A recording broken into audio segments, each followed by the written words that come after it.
Tobruk est une sculpture monolithique fabriquée en acier Corten. La sculpture modélise l'espace intérieur d'un bunker individuel. Elle est installée sur la plage de Ouistreham Riva Bella. Son implantation, je l'ai choisie pour être en lien direct avec la promenade qui longe la plage. C'est un emplacement entre terre et mer qui est fréquenté toute l'année par les habitants de la ville et aussi les touristes. En décidant d'installer Tobruk sur la plage, j'ai voulu que le spectateur soit confronté à une expérience qui est à la fois visuelle, physique et mémorielle.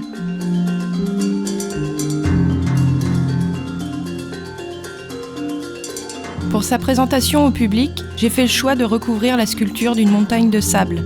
Dans un premier temps, l'œuvre n'est pas visible. Le projet est participatif. Il s'agit d'une forme réinvestie au service de la sculpture, de l'art et plus largement du public qui pourra la recouvrir ou la découvrir, l'arpenter, en faire un terrain de jeu.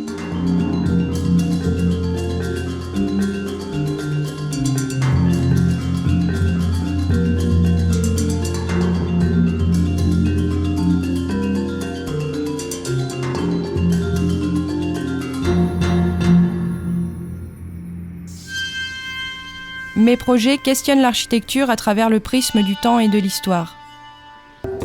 Je travaille aussi bien à l'échelle de la maquette qu'à celle des espaces urbains et je puise mon inspiration dans les territoires où je suis amenée à créer.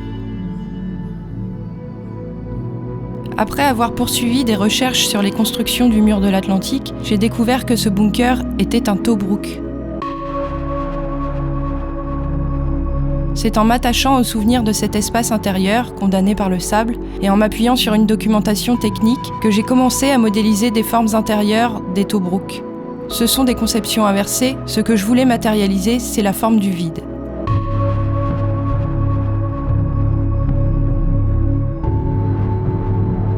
Quand on regarde la sculpture et son volume, on comprend qu'il s'agit d'une architecture négative, notamment avec la contreforme des escaliers. Je voulais que les formes interpellent les visiteurs.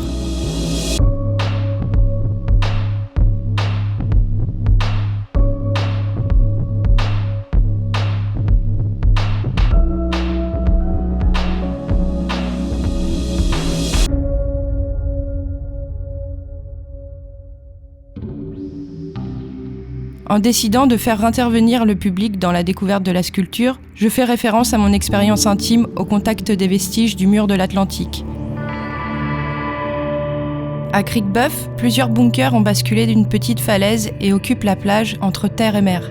Pendant les marées hautes, pour atteindre les plages de sable, il faut escalader des fragments de béton, se faufiler entre les bunkers et la falaise.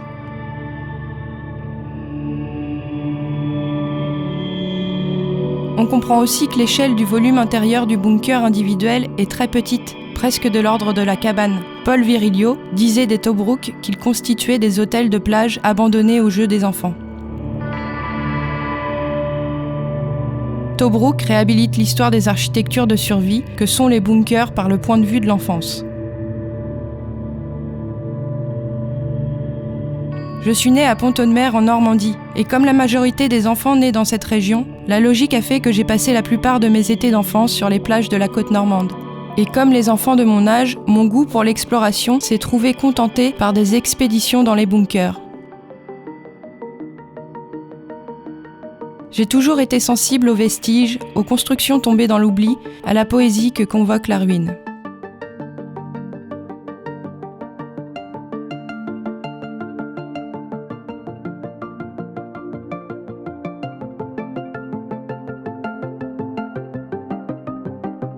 Le processus de désensablement que la sculpture est en train de vivre, c'est aussi un écho aux évolutions que connaît le paysage du littoral, où simultanément, certains vestiges affleurent à la surface du sol pendant que d'autres sont engloutis.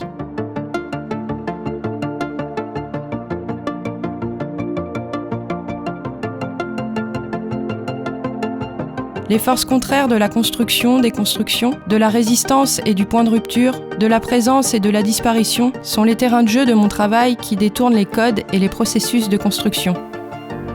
La présentation dissimulée de la sculpture est une évocation directe à sa nature. Tobruk est une architecture négative qui révèle l'invisible.